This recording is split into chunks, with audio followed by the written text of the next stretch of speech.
Yang lain boleh di-mute dulu ya. Mungkin saya atau Erni aja yang menyalakan audionya.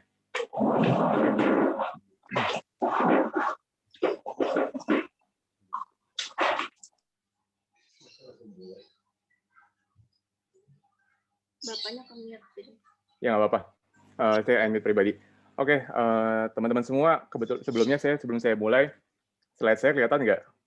Kelihatan, Pak. Udah muncul ya? Iya, Pak. Kelihatan, Pak. Oke, alhamdulillah.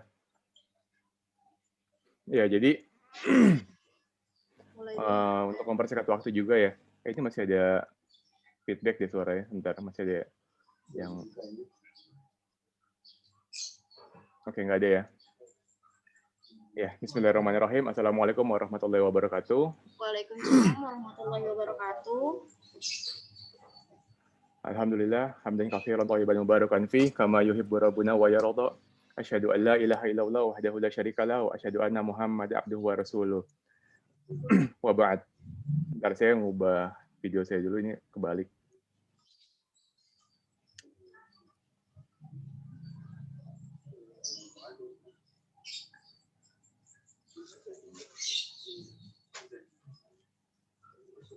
Ini ya, video.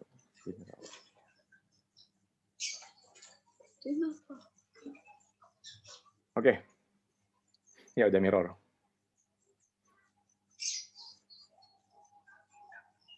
Oke, baik teman-teman semua. Saya nggak tahu. Pembukaan dulu apa gimana nih, Pak? Enak Pak? Apa langsung aja? Ya udah dibuka dulu aja sama hostnya, sama Erni selaku yang mohon maaf ya, Pak. acara. Ya nggak apa-apa, monggo silakan. Ya, bismillahirrahmanirrahim. Assalamualaikum warahmatullahi wabarakatuh. Waalaikumsalam warahmatullahi wabarakatuh. Alhamdulillahirrahmanirrahim. Wabihi nasta'in ala umuri dunya waddin. Wassalatu wassalamu ala asyrafil anbiya'i wal mursalin wa ala alihi wa sahbihi ajma'in. Amma ba'd. Yang sama-sama kami hormati Bapak Fajri Rian Isnandar MM selaku pemateri kita pada pagi hari ini. Saya ucapkan terima kasih banyak karena sudah mau meluangkan waktunya untuk mengisi acara seminar online ini dengan tema perencanaan keuangan syariah. Yang saya hormati seluruh peserta webinar online yang sudah ikut berpartisipasi pada seminar online ini, yang insya Allah dirahmati oleh Allah Subhanahu wa Ta'ala. Alhamdulillah, puja dan puji serta syukur kehadirat Allah Subhanahu wa Ta'ala yang telah memberikan kita berbagai macam nikmat, sehingga kita dapat berkumpul di acara seminar online ini, walaupun secara virtual. Saya harap teman-teman dalam keadaan sehat walafiat. Salawat dan salam tak lupa kita haturkan kepada Nabi besar kita, Nabi Muhammad SAW, yang telah membawa umatnya minaz-zulumati ilan nur, au minadh-dhalalati ilal huda. Baik teman-teman, perkenalkan nama saya Siti Suherni sebagai moderator pada pagi hari ini. Untuk mempersingkat waktu, izinkan saya selaku moderator untuk membacakan CV pemateri kita pada pagi hari ini.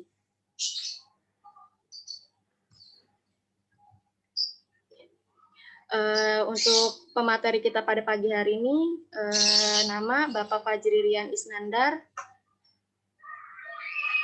Pendidikan yang pertama Universitas Indonesia tahun 2006 sampai 2008, STIE Gotong Royong dari 2007 sampai 2011, Institut Pertanian Bogor atau IPB dari 2013 sampai 2018.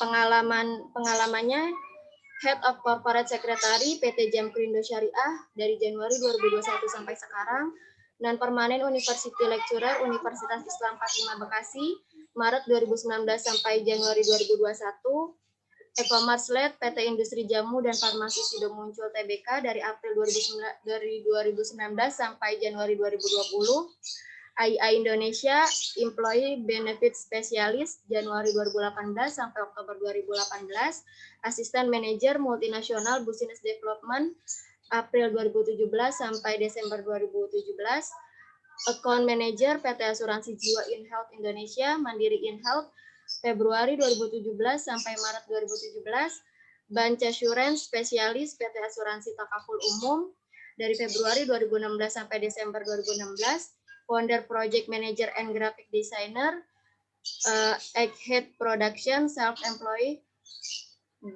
Juni 2009 sampai September 2016, Head of Marketing PT Asuransi Jiwa Syariah Al-Amin, Maret 2015 sampai Mei 2015, Accounting Staff PT Dwi Bina Utama, April 2014 sampai Desember 2014, Portofolio Departemen Staff AJB Bumi Putra, Juni 2010 sampai April 2014. Mungkin untuk mempersingkat waktu, langsung saja kita mulai materi kita pada pagi hari ini dengan tema perencanaan keuangan syariah. Kepada Bapak Fajri Rian Isnandar MM, saya persilahkan. Ya, bismillahirrahmanirrahim.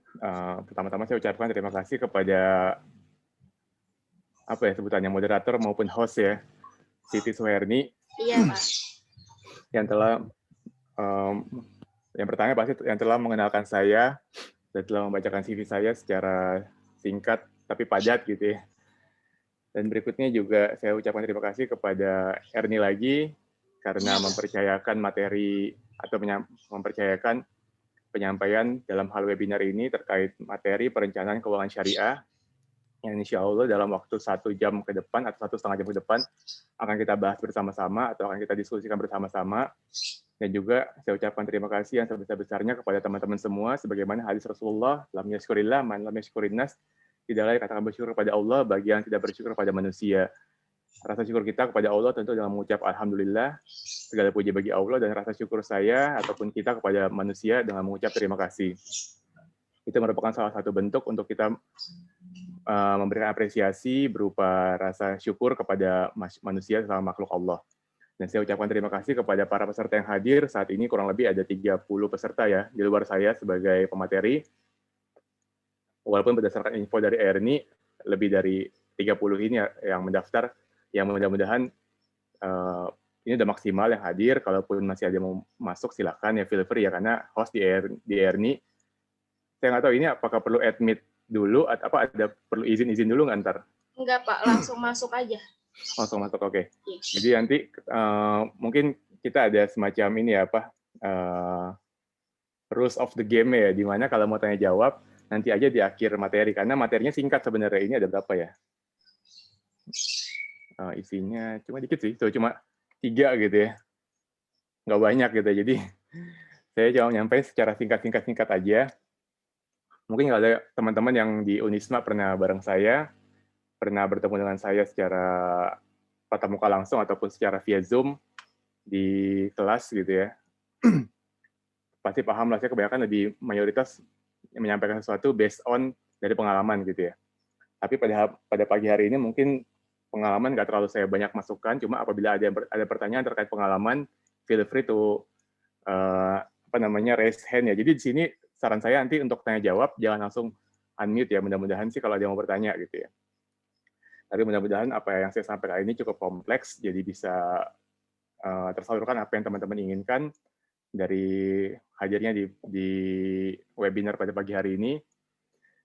Kan tapi kalau nanti mau bertanya, mungkin dari Erni akan izinkan terlebih dahulu satu persatu melalui tombol raise hand yang ada di Zoom masing-masing ya, atau nanti melalui kolom chat. Oke, kita mulai aja. Bismillahirrahmanirrahim. Alhamdulillah hamdan katsiran thayyiban mubarakan fi kama yuhibbu rabbuna wa yarda, asyhadu alla ilaha illallah wa asyhadu anna muhammadar rasulullah wa ba'd. Jadi yang akan kita bahas 3 hal ini ya. Experience mungkin tadi udah Erni sampaikan, udah Erni ceritakan, Erni ungkapkan gitu ya. Experience saya nggak yang wah gitu ya. Saat ini saya mungkin sedikit aja sekilas. Saat ini saya menjabat sebagai Head of Corporate Secretary, atau lebih tepatnya bahasa Indonesianya Kepala Bagian Sekretaris Perusahaan di PT Jam Krindo Syariah. Jadi saya mengurus segala sesuatu yang berhubungan dengan keadministrasian, hubungan antar bank, hubungan antar mitra atau kliennya Jam Krindo Syariah, dan juga yang berhubungan dengan para legalitas, regulator, dan lain sebagainya. Dan juga saya masih menjabat saat ini non-permanen ya, bukan dosen permanen, bukan dosen tetap, tapi non-permanen atau dosen tidak tetap di Unisma Bekasi. Dan jabatan-jabatan lainnya. Oke, tadi sebagaimana sudah saya sampaikan di awal, kita coba bahas singkat, cuma 2 hal ini aja gitu ya. Syariah Financial Planning, di mana topik kita pada pagi hari ini adalah perencanaan keuangan syariah. Atau dalam bahasa Inggrisnya bisa katakan Syariah Financial Planning, perencanaan keuangan syariah. Nah, sebetulnya kalau mau teman-teman lihat ya, atau yang sering teman-teman temukan mungkin di luar sana ketika para ahli-ahli atau pakar-pakar financial planner atau pengelola keuangan yang notabene atau mayoritas mereka adalah ahli-ahli dalam hal ilmu keuangan konvensional umumnya, mereka akan banyak mengelola atau menyampaikan pengelolaan perencanaan keuangan itu berdasarkan hal-hal yang berhubungan dengan konsep harta dunia aja gitu ya. Nah, akan tapi yang dibedakan di syariah, itu dia, dibedakan syariah, kita bisa buat dengan dua hal ini, yaitu budgeting based atau berdasarkan anggaran dan priority based atau berdasarkan prioritas gitu. Dimana kalau misalkan konvensional itu umumnya gini, ketika kita udah punya dana sekian, itu mereka lebih mayoritas bagaimana memitigasi resiko atau transfer resiko. Mereka mentransfer resiko-resiko yang mungkin bakal diterima atau yang mungkin akan diterima oleh para para pelaku keuangan tersebut atau para orang-orang tersebut. Contohnya gimana? Kalau dalam transfer risk atau dalam mitigasi resiko dalam hal perencanaan keuangan, umumnya para pakar-pakar ahli ekonom konvensional atau konservatif, mereka berpikir, mending saya transfer risk saya. By the way, ini suara saya jelas kan ya? Clear ya? Jelas, Pak. Jelas. Oke. Kalau nanti ya teman-teman yang suaranya kurang clear, ini di-record kan ya? Mudah-mudahan bisa terbantu nanti ya.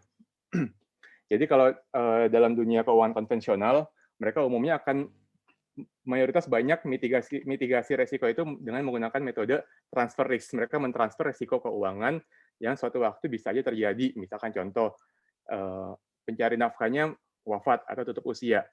Cara transfer resiko pertama kali yang mereka umum lakukan pasti tabungan. Nah, yang berikutnya kalau dalam dunia konvensional, karena konsep top of mind-nya mereka itu adalah dunia adalah segala-galanya, akhirat mengikuti. Beda sama kita ya, kalau di syariah, konsep kita adalah akhirat segala-galanya, dunia mengikuti. Kita kebalikan nih, gitu ya. Jadi di mana kalau misalnya kan dunia konvensional itu umumnya ketika mereka berpikir, gue menabung deh, gitu. Yang kedua, gue investasi. Ini karena mayoritas kata Erni umurnya 20 mana kuliahan ya, saya pakai gue lu masih nggak apa-apa ya. Dalam arti penyampaian contoh gitu ya. Cuma ketika saya mengucapkan saya gitu. Teman-teman ya teman-teman. Mungkin teman-teman yang pernah bareng saya di Unisma pasti tahu saya mayoritas menyebutkan mahasiswa itu sebagai teman-teman karena biar kita lebih ke friendly ya, lebih ada rasa pertemanan yang sharing something itu nggak perlu takut, nggak perlu ragu, nggak perlu, aduh nanti dosennya gimana ya, aduh nanti si Pak Fajri atau Pak Rian ini gimana ya, nanti saya nanya kayak gini salah, saya nggak bertanya salah, semua serba salah. Karena kan teman-teman perlu ingat ya, dua rules antara mahasiswa dan dosen. Rules pertama atau aturan pertama adalah dosen selalu benar.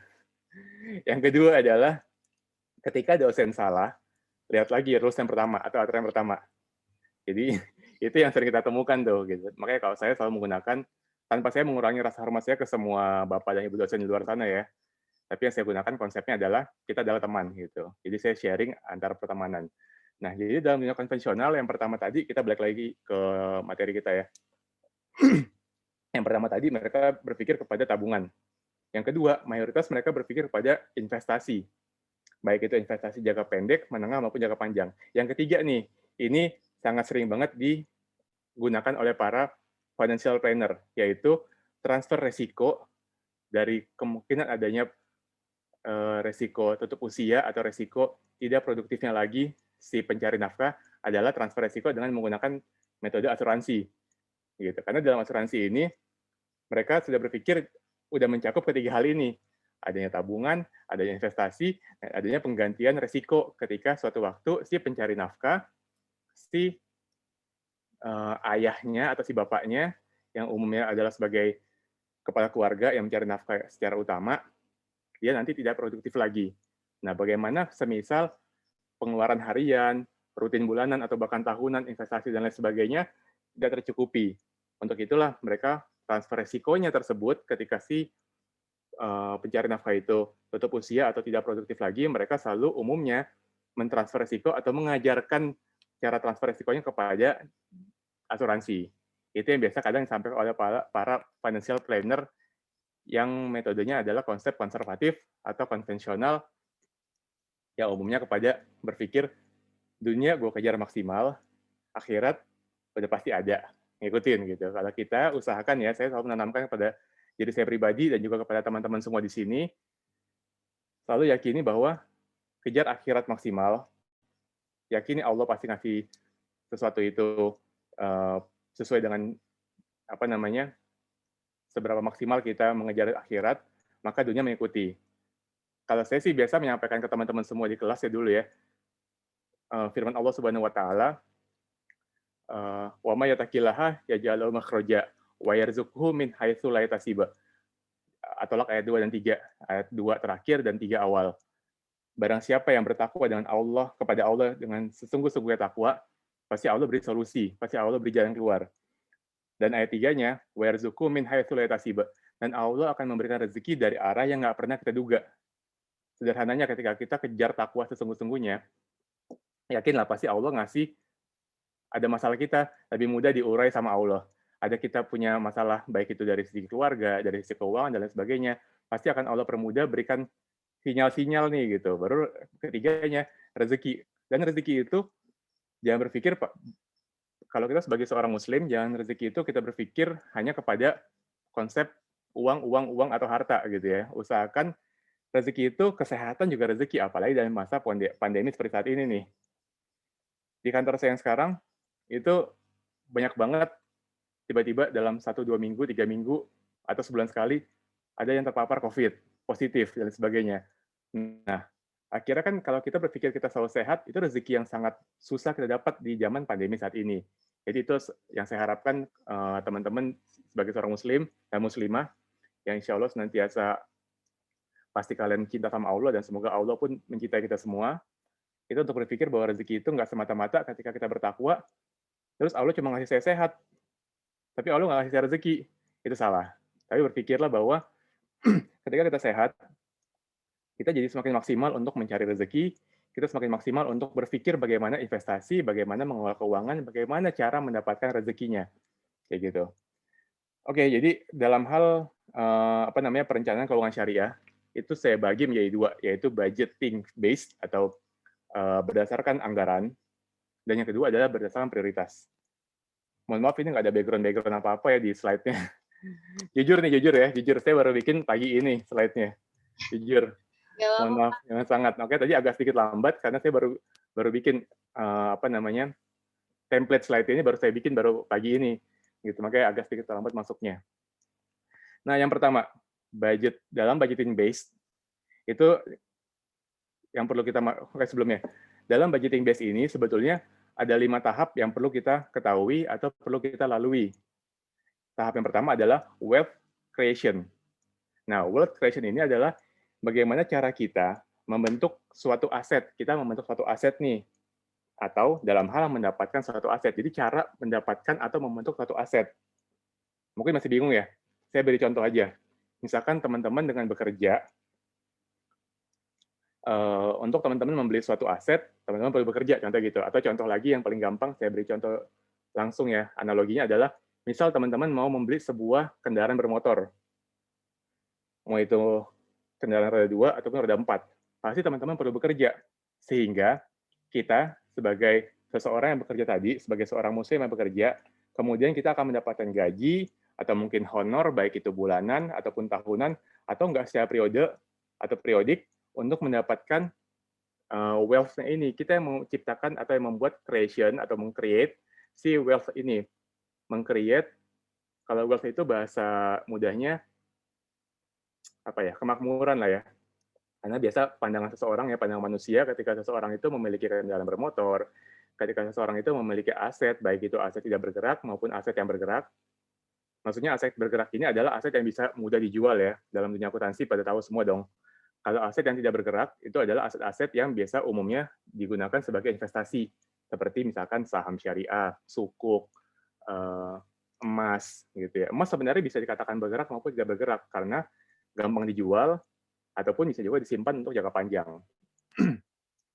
Itu yang pertama. Nanti untuk tanya jawab, jangan tanya dulu ya, biar habiskan dulu, nanti baru silakan tanya gitu. Nanti slide-nya insya Allah akan saya berikan ke Erni kalau teman-teman ada yang mau. Walaupun cuma gini-gini doang itu slide-nya. Nggak seru ya. Ya, yang berikutnya adalah wealth generation. Oh ya, by the way, kenapa saya slide-nya sesingkat-singkat ini? Karena kalau kita banyak wording ya, saya mungkin sedikit menyampaikan sedikit ya. Kalau kita too much wording, banyak kata-kata dalam slide, itu yang pertama akan membuat audiens kita tidak fokus kepada apa yang disampaikan oleh pemateri. Jadi ilmu ini ya, presentasi ya nyampeinnya. Yang kedua adalah kalau pandangan saya sendiri, kalau misalnya terlalu banyak kata-kata, terlalu banyak gambar, itu enggak terlihat profesional gitu. Karena kalau saya biasa kalau presentasi saya selalu buat seperti kayak gini modelnya, yang cuma tulisan-tulisan dikit, tapi kita yang menjabarkan sebagai pemateri. Oke, berikutnya dalam hal budget based atau perencanaan keuangan syariah dengan metode anggaran atau berdasarkan anggaran. Yang kedua adalah wealth generation. Di sini kan tadi saya bilang ya, dalam perencanaan keuangan syariah yang berdasarkan anggaran, ada 5 tahap atau 5 hal yang perlu teman-teman lalui atau teman-teman lakukan. Yang pertama, wealth creation. Ciptakan wealth itu sendiri dengan cara bekerja dan lain sebagainya. Yang berikutnya adalah wealth generation, di mana ini adalah cara kita, atau dalam hal wealth generation ini, sebenarnya ini yang paling membedakan kita, para pencari harta dunia, di mana kita seorang muslim yang insya Allah selalu taat pada Allah, yang membedakan kita antara konsep konvensional dengan syariah, yaitu adalah di wealth generation ini. Karena perlu teman-teman ketahui, kalau di konvensional itu ada istilah namanya accumulation, ada istilah akumulasi, gitu, berakumulasi. Sebagaimana kita ketahui, seperti contoh misalkan melalui menabung, dengan tujuannya kita itu adalah untuk menambah atau menumpuk uang. Kalau di syariah beda. Di syariah itu ya ini, si wealth generation. Jadi wealth generation ini bisa kita definisikan adalah bagaimana harta kita, yang tadi kita udah create di awal ya, di wealth creation, harta kita yang udah kita create di awal tadi, itu bisa lebih bermanfaat dan lebih memberikan kontribusi kepada masyarakat ataupun lingkungan sekitar kita. Oke, teman-teman bisa lihat ya mention-nya, caption-nya, agar harta kita bermanfaat, yaitu wealth generation. Jadi, harta yang telah kita create di awal tadi, itu diharapkan bisa memberikan manfaat bagi masyarakat banyak. Tujuannya itu, dalam konsep ekonomi syariah, dalam konsep keuangan syariah. Contohnya dengan apa, Pak? Banyak. Yang pertama, setelah kita create aset tadi, atau kita create wealth di awal, itu bisa kita buat dengan menciptakan lapangan pekerjaan.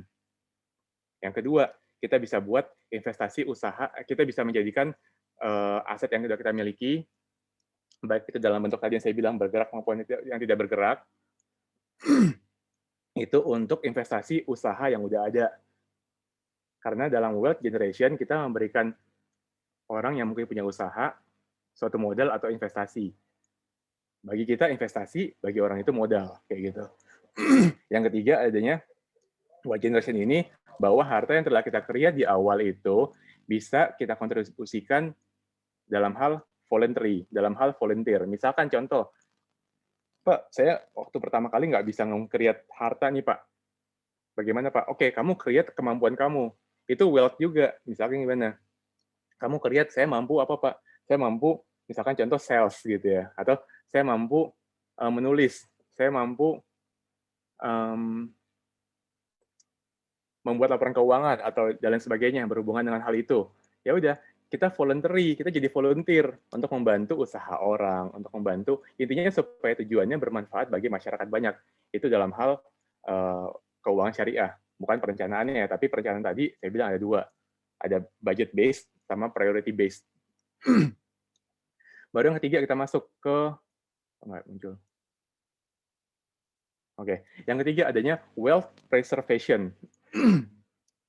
Wealth preservation ini adalah semacam lebih diperuntukkan bagaimana generasi selanjutnya kita, misalkan contoh anak cucu kita, atau keponakan kita, sepupu kita yang umurnya masih di bawah kita, itu bisa mendapatkan manfaat jangka panjang, minimal jangka menengah, atau jauhnya adalah jangka panjang, supaya mereka masih bisa bertahan hidup, walau kita sebagai muslim harus meyakini ya, Allah itu telah menentukan rezeki tiap umatnya, gitu ya. Di mana di Al-Quran Allah mengatakan, Allah berfirman, jangan kamu bunuh anak-anakmu karena kamu takut miskin. Saya lupa ya secara artikulasi, teman-teman lebih paham lah kalau dari firman Allah. Karena saya ini ya praktisi soalnya, dalam arti praktisi bukan bukan bukan apa namanya, bukan notabene sebagai pengajar full, tapi praktisi secara profesional. Jadi Allah berfirman secara artikulasi, teman-teman boleh koreksi. Allah berfirman, jangan kamu bunuh anak-anak kamu karena takut kemiskinan. Karena Allah bilang, aku udah jamin gitu, udah jamin rezekinya, udah jamin makannya, udah jamin sandang pangan dan papannya gitu ya. Teman-teman perlu ingat lagi, sebagai muslim, pernah kebayang nggak kita waktu kecil, waktu kita masih jadi bayi, masih belum jadi bayi malah, belum lahir di dunia ini, kita nggak perlu ngapa-ngapain, tapi kita dikasih makan, gitu ya, di dalam perut ibu kita. Nah, itu adalah salah satu bukti bahwa Allah yang mengatur, Allah yang memberikan semua, Allah yang menjamin semua dari segi apa namanya, rezeki buat kita.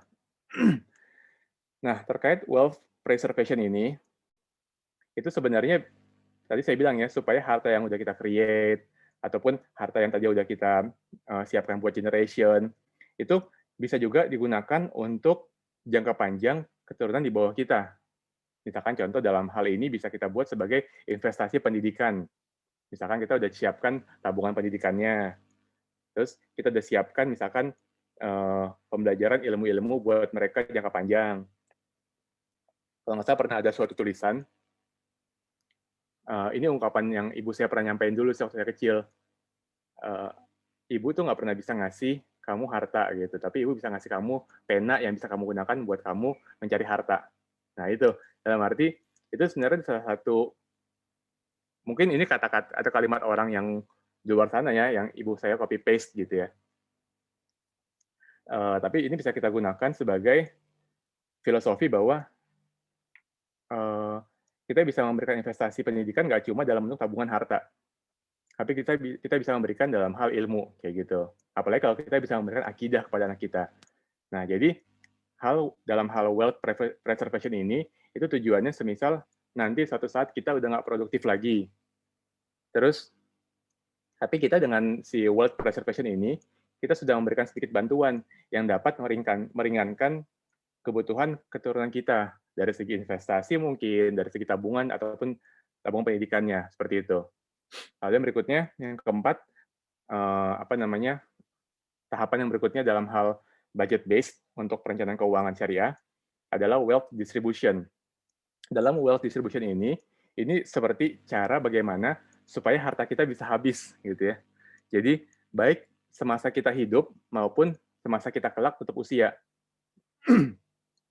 Intinya itu tujuannya supaya harta yang kita punya, harta yang udah kita create untuk generation, untuk preservation, itu bermanfaat dan bisa digunakan baik itu dalam hal konsumsi harian, dalam hal voluntary atau kita sebagai volunteer, baik itu bentuknya harta ataupun kemampuan yang kita miliki, ataupun dalam bentuk charity atau yang semisalnya. Semisal kita udah tutup usia nih kelak nih ya, maka harta itu bisa kita gunakan atau bisa dipergunakan untuk warisan ataupun hibah, bahkan bisa diwakafkan gitu ya. Tujuannya kan biar apa? Biar jadi amal jariah buat kita gitu ya, melindungi kita di hari akhir kelak ataupun di akhirat kelak. Intinya sih paling gampang dalam konsep keuangan syariah di wealth apa namanya distribution ini adalah itu bagaimana harta kita habis. Karena perlu kita ingat ada hadis dari Rasulullah SAW, beliau itu mengatakan tidak bolehnya menimbun barang jika tidak maka ia termasuk orang yang berdosa. Jadi kan pernah satu riwayat Rasul memarahi seseorang yang dia menimbun hartanya buat dijual lebih mahal karena berpikir kalau saya jual ketika saat ini lagi rame orang jualan sama, harga saya sama nih bersaing doang. Tapi kalau saya timbun dulu ketika barang yang di luar sana habis, baru saya jual kepada masyarakat, tentu masyarakat akan muncul konsep kebutuhan, gitu kan. Nah, ketika ada muncul apa namanya preferensi kebutuhan dari masyarakat banyak, maka dia bisa jual harga dengan tinggi-tingginya. Itu konsep konvensional. Makanya Rasulullah melarang menimbun barang. Karena kalau enggak, maka kita termasuk orang berdosa, kata Rasul. Hadis riwayat Muslim, kalau nggak salah. Mohon koreksi ya kalau dalam hadis ataupun firman Allah saya ada salah. Yang terakhir, kok nggak ada? Ini dia. Yang terakhir, ini saya salah ya, bukan purification ya, karena saya ngetiknya buru-buru. Ini adalah wealth purification. Purification. Jadi purify, tahu kan arti air water purify gitu-gitu ya. Jadi untuk pembersihan harta sebenarnya. Nanti saya koreksi ini, purification. Atau saya koreksi sekarang deh.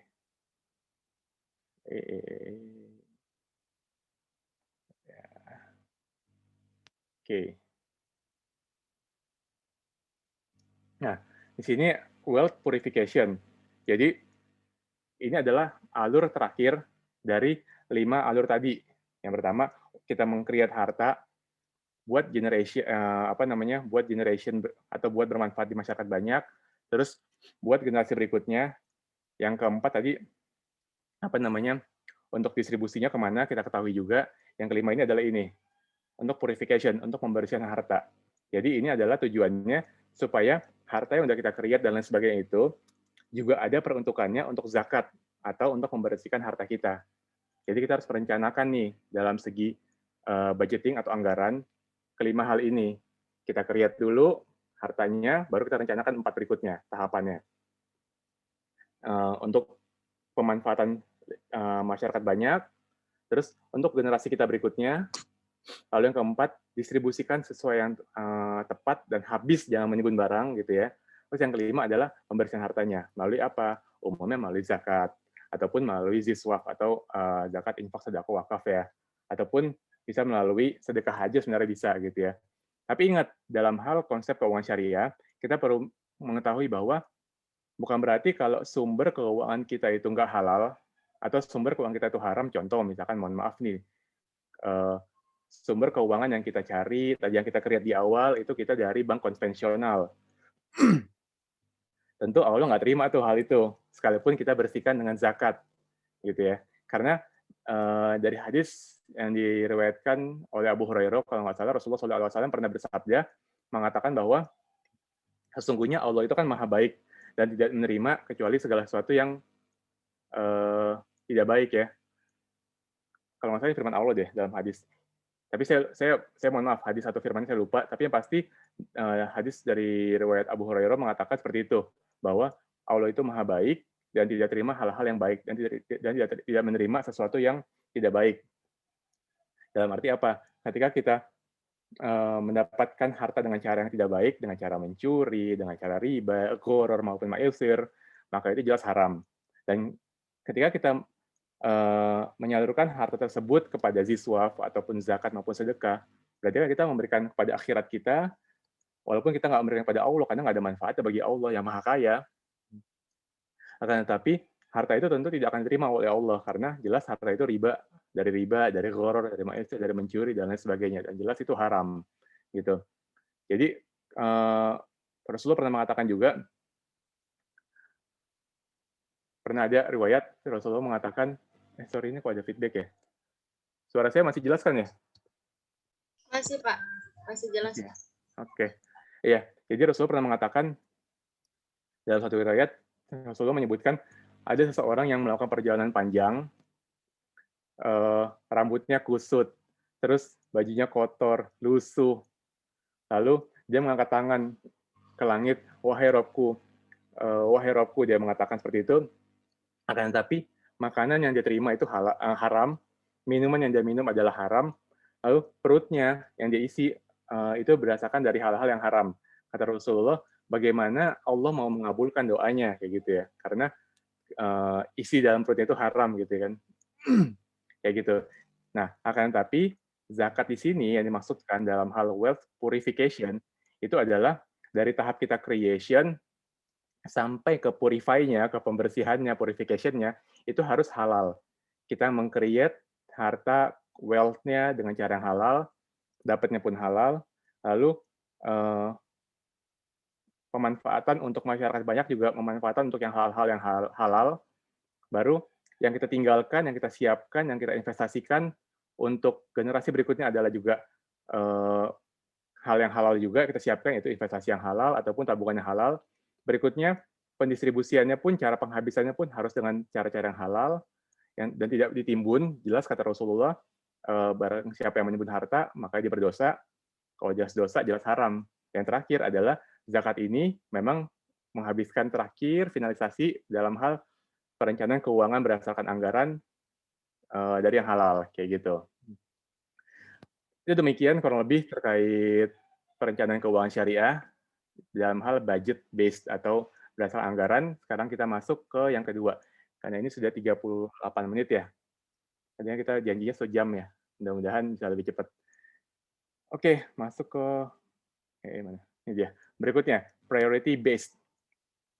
Nah, dalam hal priority based ini, itu kita sebenarnya membuat penyusunan dari prioritas pertama sampai di akhir, ataupun paling yang tidak prioritas dari segi harta yang kita terima, dari segi keuangan yang kita mau kita atur dan lain sebagainya. Nah, lalu sebenarnya bagaimana sih cara untuk menentukan prioritas dalam perencanaan keuangan dalam hal konsep syariah atau perspektif syariah ini? Nah, dalam hal ini yang mau saya sharing ya, itu adalah ada namanya metode CDIC, Charity, Debt, Investment, sama Consumption. Prioritas pertama adalah charity, atau C yang pertama ya, tadi kan ada CDIC. Prioritas yang pertama. Jadi kita harus lihat nih, prioritasnya apa nih yang pertama. Ini kita bisa tentukan bagaimana cara kita merencanakan keuangan syariah. Baik itu dalam konsepnya, atau baik itu dalam hal non masa pandemi, ataupun pada pandemi ini sebenarnya. Ini bisa teman-teman gunakan. Karena jujur dalam hal keuangan syariah, itu pada dasarnya nggak terlalu walau kalau secara zat nyatanya ya, secara evidence atau secara kasat matanya kita bisa lihat bahwa keuangan syariah dan konvensional itu nggak jauh berbeda. Hasil, pemanfaatan, asal muasalnya, maupun finalisasinya, baik itu masa pandemi ataupun tidak pandemi. Tapi kalau kita sebagai seorang muslim, tentu kita harus yakini bahwa sebenarnya CDIC ini bisa kita gunakan dalam hal merencanakan keuangan syariah kita, baik itu masa non-pandemi, ataupun kelak ya, insya Allah, semoga Allah segera mengangkat pandemi corona ini, ataupun pada saat pandemi seperti sekarang.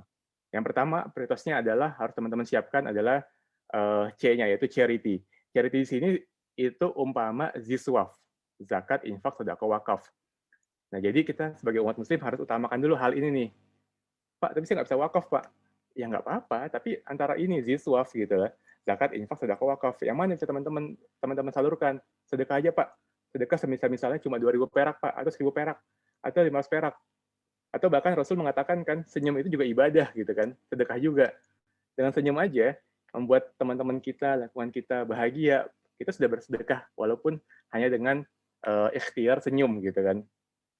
Intinya kita berusaha memprioritaskan dalam hal merencanakan keuangan kita pertama adalah charity, atau dalam hal beramal gitu ya. Amal dalam hal ini adalah amal penggunaan harta. Mau itu keadaan kita lagi sulit ataupun nggak sulit sekalipun, utamakan adalah harta. Itu yang ingin saya sampaikan di sini. Jadi sebagaimana Rasulullah mengatakan ya, Rasulullah pernah bersabda dari riwayat Abu Hurairah, Rasulullah mengatakan sedekah itu nggak mengurangi harta. Hadis riwayat Muslim. Jadi di mana mungkin dari secara zatnya, secara kasat mata kita akan mengatakan, Pak, kita punya uang 100.000 nih, Pak. Saya sedekahkan 10.000. Secara kasat mata, uang sisa yang kita miliki adalah 90.000 rupiah. Pada setuju dong pasti ya. Nah, dan kita telah mengeluarkan 10.000 rupiah. Tapi Rasul mengatakan, sedekah tidak mengurangi harta. Nah, kita perlu ingat lagi, Allah berfirman, nanti Allah ganti itu, gitu kan. Allah ganti itu dengan 10, 20, hingga lipatan-lipatan penggantian yang Allah bisa, sesuka Allah lah mau kasihnya gitu ya, penggantiannya. Dan ini pernah saya alami juga gitu ya, atau bahkan tanpa saya berniat untuk ujub ataupun riya, saya sering juga mendapati hal ini ketika kita mensedekahkan 1.000 rupiah aja hari ini. Bisa jadi Allah menyelamatkan cobaan ataupun musibah yang saya alami pada hari itu. Atau yang kedua, pernah juga Allah menggantikan langsung 10 kali lipat, bahkan dengan lipatan-lipatan yang banyak dari 1.000 rupiah saya kasih ke orang yang membutuhkan. Kayak gitu. Jadi utamakan pertama kali itu adalah charity dalam prioritas perencanaan keuangan. Misalkan kita baru dapat gaji nih, misalkan teman-teman nanti udah mulai bekerja ya, atau mungkin yang sudah bekerja saat ini, sambil kuliah mungkin, karena saya nggak tahu siapa aja pesertanya, atau mayoritas pesertanya siapa aja yang hadir pada webinar kita pada pagi hari ini. Setelah itu berikutnya, setelah kita mendapatkan gaji ataupun penghasilan, anggap umpama kita mendapatkan penghasilan 10 juta rupiah. Langsung tuh sisihkan untuk kita sedekah.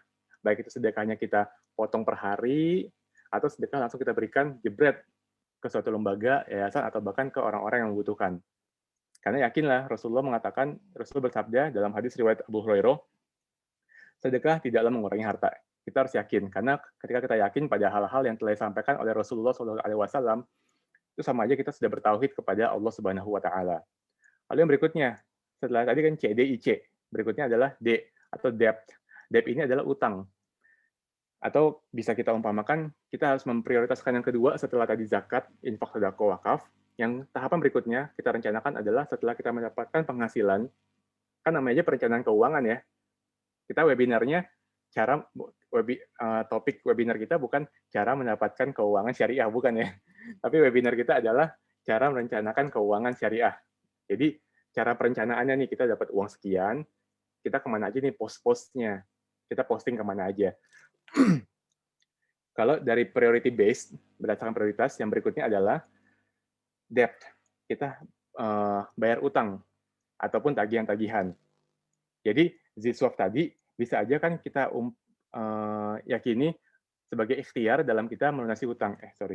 Dalam kita melunasi utang, di mana ketika kita bersedekah sekian, Allah akan memberikan kita kemudahan untuk melunasi hutang-hutang kita di masa yang akan datang, ataupun untuk membayar tagihan-tagihan kita di masa yang akan datang. Karena Allah kan mengatakan, Allah berfirman, saya lupa firman apa hadis ya, mohon koreksi kalau salah, kita sedekahkan sekian, pasti Allah akan ganti 10, 2, 10, 50, 70, hingga lipatan-lipatan terserah Allah deh, gitu kan.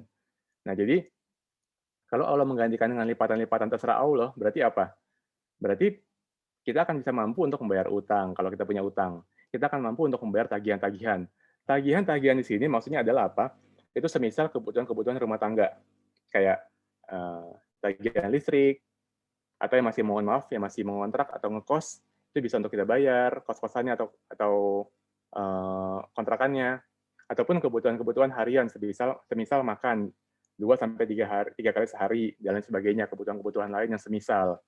Itu priority yang kedua, gitu ya. Mohon maaf, yang ketiga. Benar kan ya? CDIC. Oh iya. Oh, kedua. CDIC yang kedua. Akan tapi perlu teman-teman ingat, dalam berutang pun, tapi usahakan ya, karena Rasulullah aja berdoa untuk dijauhkan dari utang. Jadi usahakan jangan pernah berniat untuk berhutang. 3 syarat utang dalam konsep atau dalam perspektif keuangan syariah. Yang pertama adalah berutang sesuai dengan kapasitas kita. Maksudnya apa? Umpama kita udah yakin nih, atau secara zat nyatanya, secara faktanya atau secara evidence-nya, penghasilan kita per bulan, tanggal 25, tanggal 27, atau tanggal 30 akhir bulan, perusahaan tempat kita bekerja menggaji kita anggap umpama 10 juta, umpamakan, biar gampang saya ngitungnya. Nah, dan kita mau berhutang juga kita harus hitung kapasitas kita untuk membayar per bulannya berapa. Itu dalam syarat berutang. Yang kedua, dalam syarat berutang dari segi syariah perspektif adalah utang ini jadikan alternatif terakhir. Jangan jadi alternatif yang utama kita berhutang, jangan, tapi alternatif terakhir. Yang ketiga, ini paling penting nih, innamal a'malu binniat. Segala sesuatu tergantung niatnya. Yang ketiga adalah ketika kita berutang, niatkan untuk membayar. Jangan seperti mayoritas kita ya, ataupun saya dulunya gitu ya. Ketika kita berutang, kita ada niat nih, habis gue berutang, besok gue hilang. Gue blok WA-nya, gue blok teleponnya, blok Facebook-nya, Instagram-nya, semua media sosialnya gue blok, biar gue nggak diketahui, gue ditagih. Jangan. Karena Rasulullah SAW bersabda, ruh seorang mukmin itu tergantung karena utangnya sampai dilunasi. Kan pernah ada riwayat ya, Rasulullah bertanya ketika ada salah satu sahabat yang wafat dan mau disolatkan. Pertanyaan Rasulullah pertama kali apa? Dia ada utangnya nggak? Gitu kan. Nggak tanya ada. Nah, Rasul nggak mau nyolatin tuh. Sampai Rasul bilang, ada yang mau bertanggung jawab atas utangnya. Saya lupa ada sahabat siapa yang tiba-tiba mau menanggung utangnya. Saya menanggung utangnya Rasul. Sampai besoknya pun Rasul bertanya lagi, udah kamu bayar belum utangnya, kan gitu. Bahwa segitunya Rasul concern-nya terhadap utang. Karena utang itu dibawa mati. Itu perlu diingat. Utang itu kita bawa sampai mati. Gitu ya. Jadi mau sampai mati pun, mau itu dunia keuangan syariah maupun konvensional, pasti kita akan ditagih. Sering menemukan ya, orang-orang yang di dunia konvensional punya kartu kredit, terus dia mohon maaf ya, dia tutup usia, pasti akan ada debt collector datang ke rumah. Ataupun kredit konvensional. Debt collector disiapkan, disewa oleh para bank-bank atau para lembaga-lembaga keuangan pembiayaan atau kredit, nyewa debt call, buat langsung datang ke rumah yang tadi mengutang tadi, walaupun dia udah meninggal, ditagih. Nah itu karena utang dibawa sampai mati. Nah berikut yang terakhir. Yang terakhir ada investment, CDIC. Charity, debt, investment. Ini belum terakhir ya. Yang ketiga, investment. Nah, investasi di sini itu mirip kayak tadi di wealth yang tadi ya. Di wealth yang tadi pas di anggaran. Tujuannya apa? Supaya bagaimana harta kita bermanfaat untuk lingkungan sekitar. Misal kita memiliki keahlian untuk yang kita gunakan dalam hal membuka usaha. Kita kira memberikan lapangan pekerjaan untuk masyarakat banyak. Atau kita membantu lingkungan sekitar kita. Misalnya kita punya kemampuan, baik itu dari segi aset maupun dari segi kemampuan fisik. Nah, atau yang berikutnya, kita bisa aja kalau kita punya dana berlebih nih, kita jadi pemodal sebagai investor kepada orang sekitar yang butuh investasi. Jadi tujuannya untuk investment. Jadi pertama tadi kita utamakan charity, kita utamakan mengeluarkan pendapatan yang kita terima pertama kali adalah untuk zakat ataupun infak dan sodako ataupun wakaf kalau bisa. Yang berikutnya, karena wakaf itu kan jangka panjang ya, sampai hari kiamat kalau harta wakaf itu masih digunakan oleh masyarakat banyak. Yang berikutnya adalah membayar hal-hal yang prioritas, yaitu utang-utang maupun tagihan-tagihan. Yang ketiga, sisihkan untuk investasi. Baru yang keempat terakhir ini adalah consumption. Consumption di sini adalah konsumsi ya, di mana kita konsumsi harian. Jadi setelah kita utamakan terlebih dahulu hak Allah nih. Jadi dalam ziswaf itu kita utamakan hak Allah. Berikutnya hak orang lain.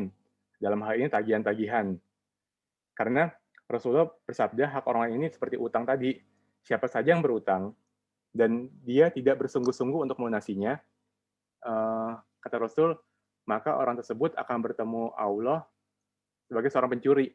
Nah berarti kan Rasul langsung mengklaim nih, orang berutang dan dia udah niat nggak bayar, sama aja ketemu sama Allah nanti kelak, di akhirat kelak, itu Allah langsung ngasih stamp nih, ngasih stempel ke dia tuh pencuri gitu ya. Gitu, dia pencuri. Nah jangan mau ya, karena kata Rasul kan tadi, barang siapa yang mati dalam keadaan masih hutang, maka kelak dinar dirham yang dia miliki nggak akan mampu untuk bayar, tapi akan diganti dengan kebaikan-kebaikan yang dia miliki ketika dia di dunia. Dalam hadis lain, Rasul mengatakan. Jadinya, kewajiban kita itu dalam hal konsumsi, tadi pertama adalah siswaf, charity, berikutnya adalah debt, membayar utang dan tagihan-tagihan. Ketiga adalah investment. Investment ini adalah kita punya kewajiban untuk membantu lingkungan atau menginvestasikan segala sesuatu yang kita miliki untuk kemanfaatan masyarakat luas. Yang terakhir, barulah hak kita. Pertama, hak Allah. Kedua, kewajiban kita atau hak orang lain. Ketiga adalah kewajiban kita untuk membantu masyarakat luas. Yang keempat, baru kita sebagai prioritas keempat yang terakhir. Jadi itu hal-hal yang perlu kita lakukan dalam hal prioritas. Kalau bertanya, Pak, saya yakin kalau ada pertanyaan kayak gini nanti. Pak, kalau bagaimana membuat dia sebagai persentase atau persentase? Berapa persen sekian, berapa persen sekian. Sebenarnya itu kembali lagi kepada kemampuan. Lalu kalau muncul pertanyaan, Pak, saya lebih memilih anggaran based atau budget based atau priority based. Kalau saya sendiri akan terus kembali kepada si anggaran tadi, kepada budget based. Baru setelah kita tahu berapa budget-budget kita, baru kita bisa memprioritaskan. Sebenarnya dua hal ini bisa aja kita bikin sebagai turunan. Pertama kita buat dalam hal berbasis anggaran, yang berikutnya baru dalam hal berbasis prioritas. Kurang lebih demikian, jadi Nah, oke. Jadi filosofi perencanaan keuangan syariah pada dasarnya adalah bagaimana kita bisa memberikan yang terbaik untuk orang lain. Itu utamanya dalam hal merencanakan keuangan dari segi perspektif syariah. Pas ya, 1 jam kurang ya. Ya, kurang lebihnya saya mohon maaf, kalau ada yang bertanyakan, kita mungkin masuk ke sesi tanya jawab, atau mungkin saya kembalikan kepada host atau moderator Siti Suherni. Wabillahi taufiq wal hidayah. Wassalamualaikum warahmatullahi wabarakatuh. Waalaikumsalam warahmatullahi wabarakatuh. Terima kasih Bapak atas materi yang disampaikan. Selanjutnya sesi tanya jawab bagi teman-teman yang ingin bertanya. Silahkan chat di kolom komentar, nanti biar moderator yang membacakan, atau mau langsung berinteraksi langsung oleh Bapaknya, dipersilahkan menyalakan mic-nya. Ya, dipersilahkan bagi teman-teman yang mau bertanya.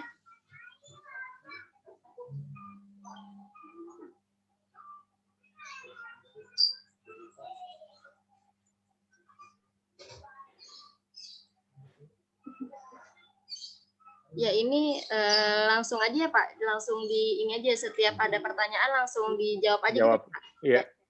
Ya, baik, di sini ada atas nama Suci Nurani. Assalamualaikum warahmatullahi wabarakatuh. Perkenalkan, saya Suci Nurani, mahasiswi Perbankan Syariah. Saya ingin menanyakan hal terkait bagaimana cara menyelesaikan masalah keuangan berupa hutang yang ditutupi dengan hutang lagi yang berdasarkan prinsip syariah tanpa merugikan pihak manapun. Terima kasih banyak. Ya, waalaikumsalam warahmatullahi wabarakatuh. Terima kasih atas pertanyaannya, Suci Nurani ya. Ya, ini kayaknya pernah bareng saya di kelas ya. Iya. Yeah. Jadi ini kan hal terkait bagaimana cara menyelesaikan masalah keuangan berupa hutang. Jadi gali lubang tutup lubang ya. Yeah. Biasanya sering banget kita temukan tuh ungkapan-ungkapan gali lubang tutup lubang dengan cara syariah. Jadi sebenarnya sebelum kita gali lubang tutup lubang, yang pertama adalah kalau ini berdasarkan pengalaman ya, karena secara teoritis kalau kita mengatakan gali lubang tutup lubang, itu pasti teorinya adalah bagaimana kita cara dapat pinjaman dari orang lain atau pinjaman dari suatu lembaga yang bisa menutupi segala sesuatu lunas gitu. Nah, sebenarnya kalau berdasarkan pengalaman dan juga hal-hal yang pernah saya dapatkan di luar sana, mayoritas masyarakat di luar sana atau teman-teman saya lebih tepatnya ya, yang sering saya temui, atau orang-orang di luar sana yang sering saya temui, mereka bisa mengatakan begini, atau para pakar-pakar keuangan di luar sana suka mengatakan, cari pinjaman, kalau dalam konsep syariahnya, saya bahas konsep syariah dulu deh. Kalau cara konsep syariahnya, kita cari pinjaman ke satu pintu aja, satu pos aja. Paling gampang gimana caranya? Misalkan contoh, cari pinjaman ke saudara terdekat, ataupun ke teman terdekat yang amanah pertama. Pertama sih Muslim ya, Muslim yang taat tentunya yang pertama. Yang kedua yang amanah, di mana kita ketahui bagaimana dia cara mengelola keuangan, bagaimana cara dia mencari keuangannya, bagaimana cara dia mendistribusikan keuangan yang dia miliki, dan lain sebagainya. Pertama, dia Muslim, kedua, dia amanah. Yang ketiga, dia memiliki harta yang cukup apabila suatu waktu kita minjem dulu ke dia, kita minta bantuan ke dia untuk menutupi segala sesuatu utang kita. Sehingga apa? Ketika kita punya pos utang segini, terus kita berutang lagi buat nutupin ini. Jadi yang ini lunas, ini ada utang lagi. Nah, usahakan cari pos yang bisa menutupi ini adalah dari jangan dari lembaga keuangan lagi, saran saya. Jangan dari lembaga keuangan lagi, tapi langsung ke pribadi seseorang tersebut. Dan ingat, dalam berutang, ketika kita meminjam kepada seseorang ataupun kepada lembaga keuangan, dalam berutang itu tidak boleh ada penambahan ketika kita mengembalikan utangnya. Karena penambahan tersebut dalam keuangan syariah tentu itu jadi haram. Itu riba. Gitu ya. Karena riba udah jelas ya, segala sesuatu tambahan atas utang piutang. Baik itu bentuknya hadiah ataupun bentuknya dari segi perlakuan fisik. Misalkan contoh kita bantu dia dari kerjaannya karena kita diberi hutang oleh dia. Itu jangan. Tapi kita kembalikan sesuai dengan yang kita pinjam atau yang kita utangi. Gitu, sesuai utang kita. Jadi usahakan pinjam itu kepada pribadi seseorang. Gitu. Yang pasti Muslim, kedua amanah. Yang ketiga memiliki kemampuan dari segi finansial. Gitu. Atau alternatif berikutnya, kita buat yang alternatif berikutnya adalah kita siapkan pos-pos utang dari mayoritas atau dari banyak orang.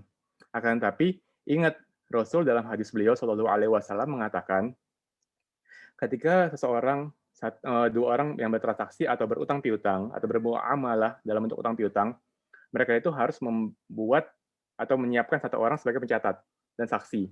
Nah, jadi semisal kita mau berhutang ke banyak orang, paling tidak kita siapkan satu orang teman kita lagi atau keluarga kita lainnya yang amanah pula, muslim tentunya, untuk bantu ikut serta sebagai saksi mata mencatat berapa utang-utang kita untuk menutupi satu pos utang kita yang tadi atas usaha kita gali lubang tutup lubang. Kayak gitu. Nah, baru yang terakhir, secara syariah ya, menanyakannya, berdasarkan prinsip syariah tanpa merugikan pihak manapun. Kalau tanpa merugikan pihak manapun, itu nggak mungkin, gitu ya. Karena sekalipun kita pinjam ke lembaga keuangan, mohon maaf, ini saya kedengaran suaranya. Kedengeran Pak. Nah, soalnya videonya Erni, saya lihat berhenti, stop gitu. Oh, enggak Pak, masih bisa. Oke. Iya, jadi gitu ya, apa namanya, kalau saya katakan, bisa nggak sih Pak tanpa merugikan pihak lain? Bisa aja. Mohon maaf, tidak bisa, yang pasti tidak bisa ya. Tidak mungkin bisa. Kenapa? Karena kita namanya menutup utang nih. Dan manusia itu makhluk sosial. Kita perlu banget bersosialisasi untuk mendapatkan pinjaman lain. Tapi tadi, kalau dari saya bisa menyampaikan alternatifnya seperti itu. Yang pertama, cari satu orang yang memang memiliki, yang tentunya dia muslim, yang berikutnya dia adalah amanah, yang ketiga dia memiliki kemampuan finansial, yang mampu menutupi hutang kita tadi secara keseluruhan. Sehingga kita cukup post utang kita kepada satu orang itu aja. Baru kita sampaikan berapa kemampuan kita untuk membayar sekian dan sekian dengan cara cicilan, gitu ya. Dan bisa juga kita sampaikan kepada, dan kalau memang si orang tersebut dia muslim dan amanah, insya Allah, dan dia paham terkait muamalah tentunya, terkait fikih muamalah, dia akan meyakini bahwa ketika dia memberikan piutang kepada seseorang, memberikan utang kepada seseorang, atau dia memiliki piutang kepada seseorang, dan dia menangguhkan waktu pembayarannya, maka dia sama saja sudah mensedekahkan, gitu ya. Dalam hadis juga Rasul mengatakan, barang siapa yang memberikan utang 2 kali, sama saja dia sudah bersedekah 1 kali. Umpama gimana? Misalkan Erni menghutangi ke saya sejumlah Rp10.000.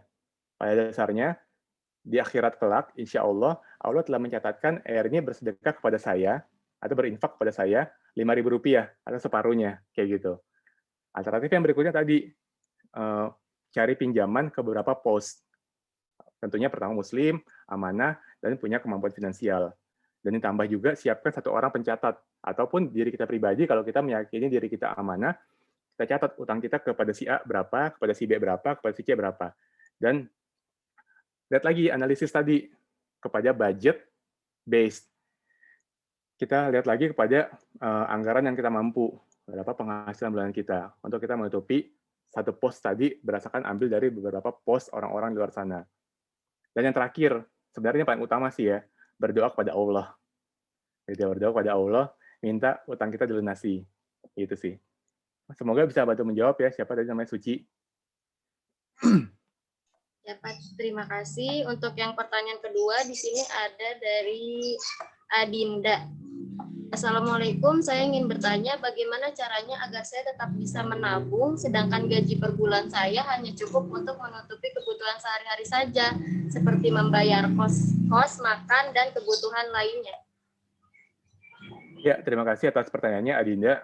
Waalaikumsalam warahmatullahi wabarakatuh. Semoga Allah merahmati kalian semua tentunya, dan juga memberikan kita kesehatan khususnya di masa pandemi ini maupun di pasca pandemi kelak. Jadi bagaimana cara menabung ya? Kalau bagaimana cara menabung, kembali lagi, kita kalau lihat dari cara menabung, kita baru masuk kepada pembagian tadi antara anggaran base atau berdasarkan anggaran, atau yang kedua berdasarkan prioritas. Kalau kita prioritasnya kan sekarang mau menabung Pak, gimana cara menabung Pak? Investasi. Nah berarti kita pakai yang prioritas. Kita prioritaskan dulu apa? Yang pertama tadi zakat atau sedekah atau infak. Seminimal-minimalnya, umpama kita mendapatkan gaji Rp1.000.000 per bulannya, seminimal-minimalnya, yakini dengan tauhid Rp1.000 kita keluarkan dari 1 juta tadi, yakini ini untuk akhirat. Itu pertama. Berarti sisanya kurang lebih 999.000 ya, kurang lebih. Nah, 999.000 itu baru kita kita post nih. Karena sebenarnya paling nggak dalam hal perencanaan keuangan, baik itu syariah maupun konvensional, itu adalah tujuannya bagaimana kita bisa merencanakan dengan catatan. Kita catat berapa sebenarnya kebutuhan kita yang fix. Setiap kita terima gaji, misalkan di akhir bulan tanggal 30, dan kita harus menghidupi diri kita dari tanggal 1 sampai tanggal 30 di bulan berikutnya. Kita harus mengetahui bahwa yang prioritas banget setelah tadi charity kita keluarkan Rp1.000, misalkan umpama ya, atau based on kemampuan maksimal kita berapa dalam hal bersedekah dan infak. Berikutnya adalah debt atau tagihan-tagihan. Nah, tagihan-tagihan sini apa? Seperti tadi yang si Adinda nanya, kebutuhan-kebutuhan lainnya atau membayar kos. Nah, membayar kos ini berarti udah tahu nih berapa per bulannya, gitu ya. Nah, kita langsung catat nih per bulannya sekian. Jadi kita buat semacam tabel. Jadi kita bisa buat kayak gini ya. Di atas, jadi tabel-tabel gitu ya. Paling atas kita bisa buat subjeknya, misalkan ini bayar kos, atau kita buat paling kiri dari Excel, kita buat misalnya kan keterangan-keterangannya, pos-pos pengeluarannya. Di sini-sininya kanan sampai kanannya, sampai ke kanan banget itu adalah tanggal-tanggalnya. Baru tanggal atas tanggal 1, 2, 3 sampai tanggal 30. Baru di sini based on post-post tadi kita baru masukkan berapa pengeluarannya. Jadi kita siapkan dulu dari segi angka pengeluaran wajib kita. Kan tadi udah saya bilang pakai CDIC tadi ya. Pertama charity. Jadi usahakan ketika kita buat tabel tadi, yang pertama itu adalah misalkan contoh di atas ini adalah uraian gitu ya, uraian gaji bulanan misalkan. Baru yang pertama adalah C, charity. Mau itu zakat, infak, sedekah ataupun wakaf. Pertanyaan berikutnya adalah debt atau tagihan. Baru kita buat tagihan kita apa aja nih. Tagihan itu kita buat tagihan, baru di bawahnya kita rinci lagi. Kita rinci misalkan kos-kosan, terus makan harian dan lain sebagainya. Jadi kita ketahuan nih, kalau kos berarti kan cukup satu kali bayar sampai ke tanggal 30.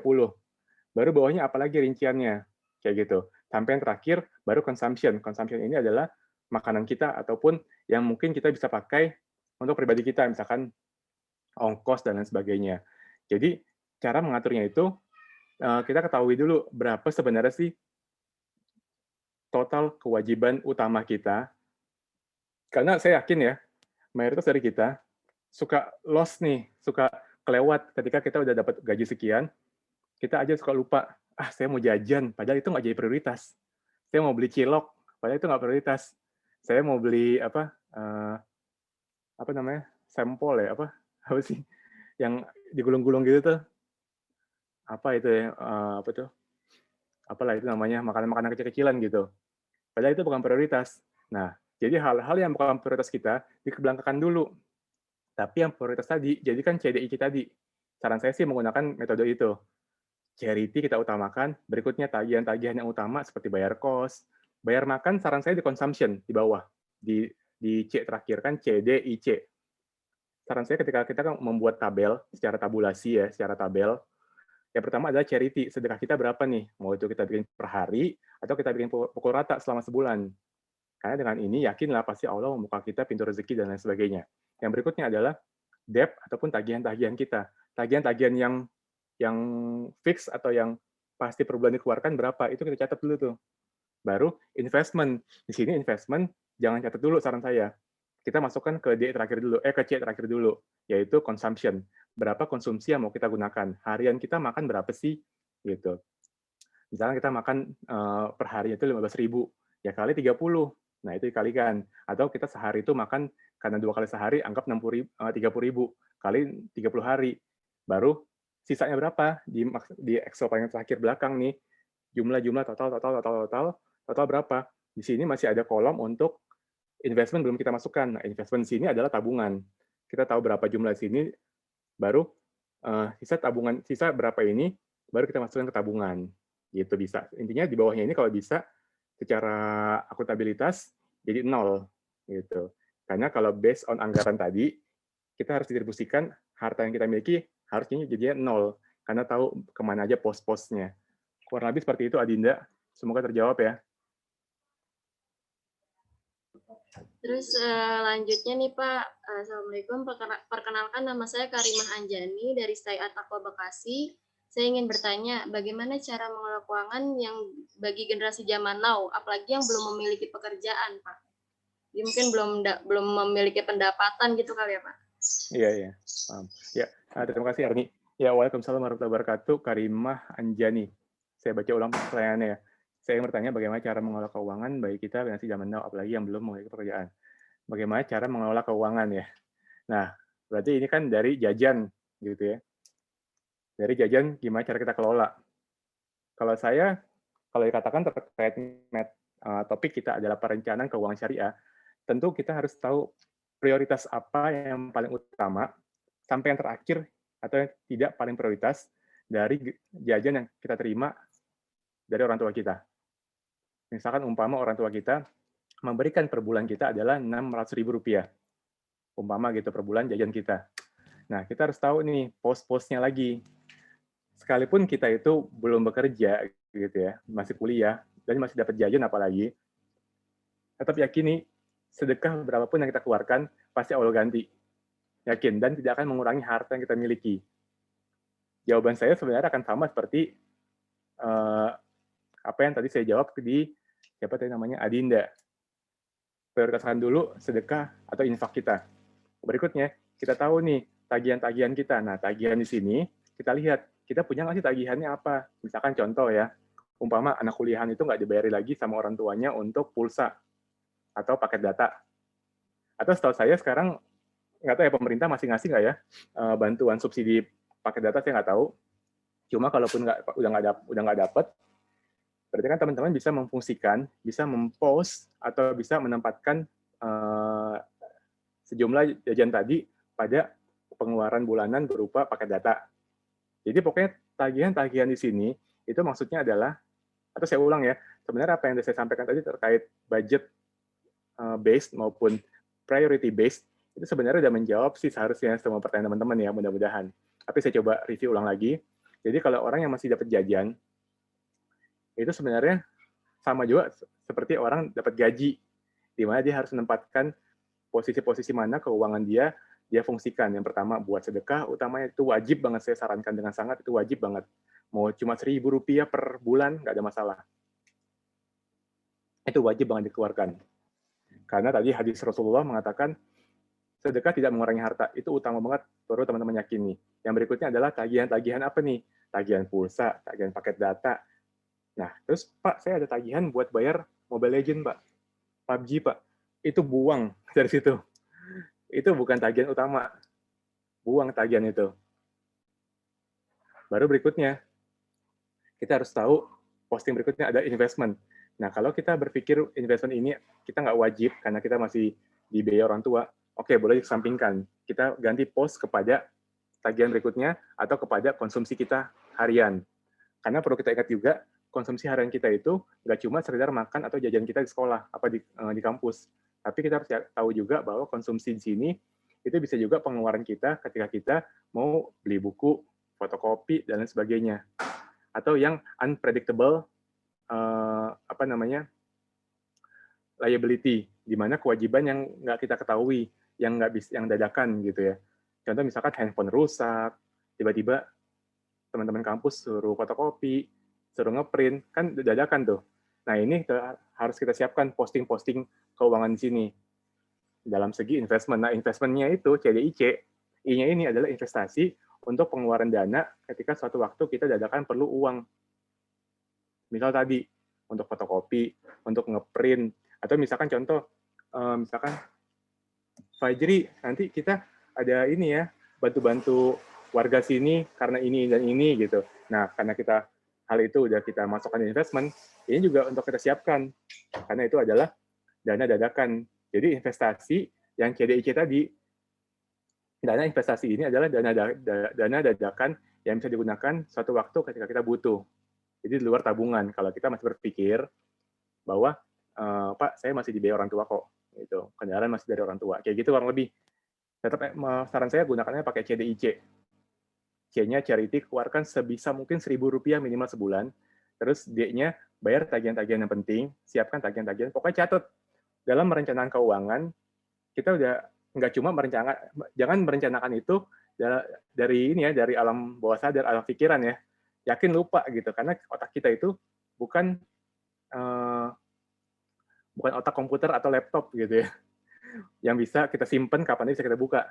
Nah, makanya itulah kenapa Rasul mengatakan catatlah ilmu, ikatlah ilmu dengan catatan. Kayak sekarang nih, mudah-mudahan ini adalah suatu ilmu, teman-teman bisa ngikat dengan catatan, teman-teman udah nyiapin catatan, gitu. Jadi ketika kita mau menyiapkan posting uang kita mau kemana aja, setelah kita tahu berapa sedekah kita sehari atau sebulannya, kita harus tahu tagihan-tagihan apa, baik itu bulanan ataupun harian yang wajib kita keluarkan. Ini yang wajib ya, yang udah pasti dalam arti fix pengeluaran gitu, atau fix cost, beban biaya yang fix yang pasti. Berikutnya adalah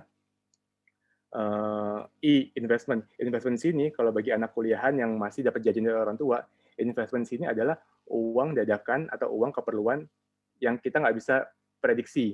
Yang terakhir konsumsi, yaitu jajan harian kita. Kayak gitu kurang lebih. Siapa namanya tadi? Karima Anjani. Semoga terjawab. Ya Pak, masih mengenai investasi Pak, ini ada 2 pertanyaan yang mungkin Erni gabung ya Pak. Yang pertama, di sini dari Sri Novianti, bagaimana, kalau gimana sebentar. Ingin bertanya apakah jika ingin memiliki keuangan yang sehat, kita harus mempunyai dana yang diinvestasikan kan? Kalau iya, investasi yang seperti apa yang pantas untuk kaum milenial seperti kita? Terus ada lagi Pak yang tentang investasi juga, dari Yusuf Supriyadi, mau menanyakan tentang investasi dan deposito. Apakah investasi harus ikut kerja atau investasi hanya asetnya saja yang kerja, sedangkan deposito apakah itu berbentuk riba atau tidak kalau di bank konvensional? Ya, terima kasih atas pertanyaannya dari, saya buka dulu, Istri. Istri juga pernah bareng saya di kelas ya. Sama Yusuf Supriyadi. Ya. Waalaikumsalam warahmatullahi wabarakatuh. Ya, jadi apakah ini pertanyaan bersama, boleh di mute dulu kali ya? Mute all.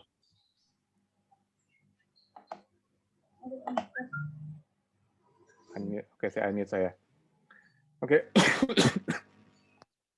Ya, terima kasih pertanyaannya Istri sama siapa? Yusuf. Jadi bisa kita katakan investasi apa yang, atau apakah kita, pertanyaan pertama, apakah kita perlu investasi untuk mendapatkan keuangan yang sehat?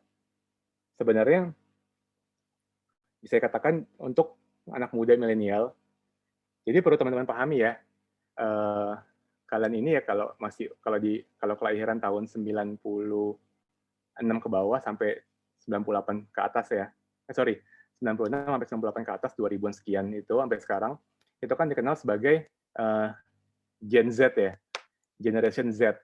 Saya masih milenial, karena saya masih kelahiran tahun 88. Dan kalian sebenarnya bukan milenial nih, kalian itu di atasnya kita, di atasnya saya, di mana kalian itu adalah, ini perlu diingat lagi nih, di top of mind atau mindset kalian, Pak, saya milenial. Bukan, kalian itu lebih tinggi daripada milenial. Kalian itu di atasnya saya. Ini selalu saya tekankan pada mahasiswa yang saya ajar di beberapa semester silam. Kalian itu di atas saya. Berarti kalian itu adalah tech savvy. Kalian itu yang high tech savvy lagi, bukan tech savvy lagi. Kalau saya tech awareness. Saya masih mengikuti perjalanan teknologi dan sebagainya, tapi bukan menjadi aktif dari dunia itu lagi gitu. Milenial. Tapi kalau kalian itu sebenarnya udah orang yang high tech savvy, di mana itu orang yang tergila-gila dengan sangat informasi apapun, update maupun teknologi dan lain sebagainya. Sehingga dalam hal investasi, tipikal yang seusia kalian itu sebenarnya mayoritas adalah orang-orang yang berpikir investasi itu maunya jangka pendek gitu. Jadi karena kalau dari saya milenial ke bawah, terus saya kan Gen Y, terus di bawah saya itu ada Gen X, di bawahnya lagi ada baby boomers. Baby boomers itu yang sekarang umurnya 64, 65, 70 dan sebagainya, itu baby boomers. Nah, kalau Gen X umurnya di atas saya jauh, di atas 40 tahun lah kurang lebih. Nah, umur-umur di sekitar saya dan 60-an tadi, itu baru berpikir investasi jangka panjang. Nah, sehingga kalau ditanya, Pak, apakah ingin memiliki keuangan yang sehat, kita harus mempunyai dana investasi. Saran saya untuk umur kalian, untuk Gen Z seperti kalian, itu harus gitu ya.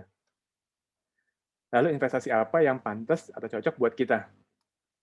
Apakah asuransi berjangka, asuransi seumur hidup, atau deposito, dan lain sebagainya. Saran saya, jangan asuransi. Gitu ya. Karena asuransi, mau itu syariah sekalipun, di situ ada namanya dana gharar dan maisir. Pengelolaan dana di mana dia gharar, pertama jumlah yang kita tabung, yang kita, bahasa mereka tabung ya, atau yang kita investasikan di asuransi, itu akan digantikan suatu waktu dengan angka yang unpredictable, yang nggak bisa kita prediksi. Bayangkan ada orang yang baru bayar premi ya, bahasanya premi ya, tapi kalau di asuransi syariah dikenal sebagai kontribusi. Kok Bapak tahu Pak? Karena saya juga dulu sempat di industri asuransi syariah. Saya 8 tahun lebih di asuransi konvensional maupun syariah. Baik itu asuransi jiwa, individu, kerugian, dan asuransi korporasi atau corporate insurance dan DPLK, dana pensiun. Bahasa mereka tuh kalau di asuransi konven dikenal premi, asuransi syariah dikenal kontribusi. Nah, kontribusi yang dibayarkan oleh nasabahnya itu akan digantikan dengan angka yang unpredictable. Dia bilang nanti kalau jadi orang asuransi itu apa yang dijual. Jadi sebelum teman-teman meyakini bahwa Pak saya yakin asuransi itu benar. Kalau saya tetap meyakini asuransi itu salah. Gitu ya. Kenapa? Yang dijual apa? Dijual itu rasa takut. Bapak, kalau Bapak tutup usia, Bapak nggak ya, sebagai pencari nafkah. Terus yang bayar nafkah siapa Pak kalau Bapak tutup usia? Untuk itu Pak, Bapak bayar kontribusi sekian ribu untuk nanti mengganti kerugian suatu waktu anak cucu Bapak tidak punya penghasilan. Dia juga ketakutan. Atau yang kedua, asuransi kerugian. Bapak atau Ibu, kalau semisal kendaraan Bapak dan Ibu tabrakan, berapa coba biayanya yang perlu Bapak keluarkan untuk mereparasinya? Mending kalau Bapak tabrakan individu, kalau Bapak tabrakan secara bersama pihak lain, berarti Bapak harus mengganti rugi orang lain juga, Pak. Tapi kalau Bapak asuransikan, maka kerugian tadi akan kami tanggung, Pak. Nah, itu dia tuh. Itu horornya sih itu. Berapa angka yang kita bayar dan yang kita terima, itu tidak pasti atau tidak jelas. Harusnya tadi kita bahas juga ya, akad-akad syariah sebenarnya, tapi karena kita nggak berhubungan dengan akad, jadi kita nggak pelajari itu. Tapi nggak kita diskusikan, tapi kita diskusikan terkait perencanaannya. Lalu berikutnya, ada maisir sini, ada perjudian, di mana dia menjudi orang yang berasuransi, orang yang membeli asuransi, baik itu dalam bentuk niat investasi, berarti dia mengundi nasib, karena maisir itu adalah undian ya, atau ya undian. Undian, dia mengundikan nasibnya kepada asuransi. Karena dia yakin, pertama dia bisa jadi hidup sampai umur sekian, atau dia yakin dia akan meninggal sampai umur sekian dan akan dapat duit sekian. Itu maisir tuh, dia mengundi nasibnya kepada pihak asuransi. Dan kita kan harusnya mengasuransikan diri kita sebagai seorang muslim adalah ke Allah. Itu. Jadi kalau asuransi, kalau terkait apakah perlu kita investasi untuk kaum milenial atau umur sekalian sebagai Gen Z, saran saya perlu banget. Untuk investasinya kemana, asuransi saya tetot banget, saya nggak sarankan sekali. Gitu ya. Akan tapi kalau ke deposito gimana Pak? Deposito yang pertama, kalau deposito konvensional, mau itu berjangka ataupun tidak, oh ya oke.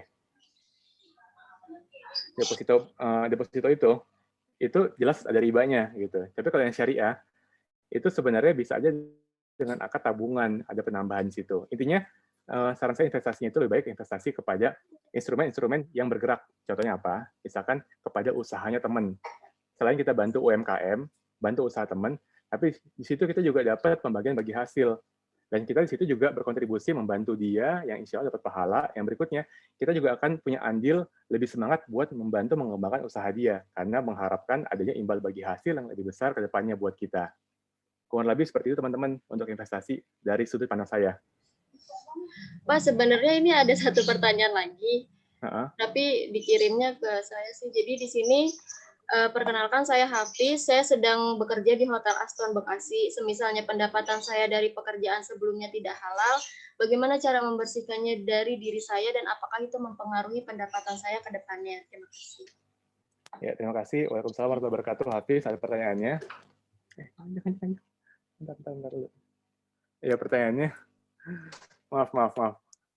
Ya, jadi pertanyaannya, jawabannya, kalau penghasilannya itu haram, cara pertama adalah bertaubat kepada Allah Subhanahu Wa Taala yang pertama.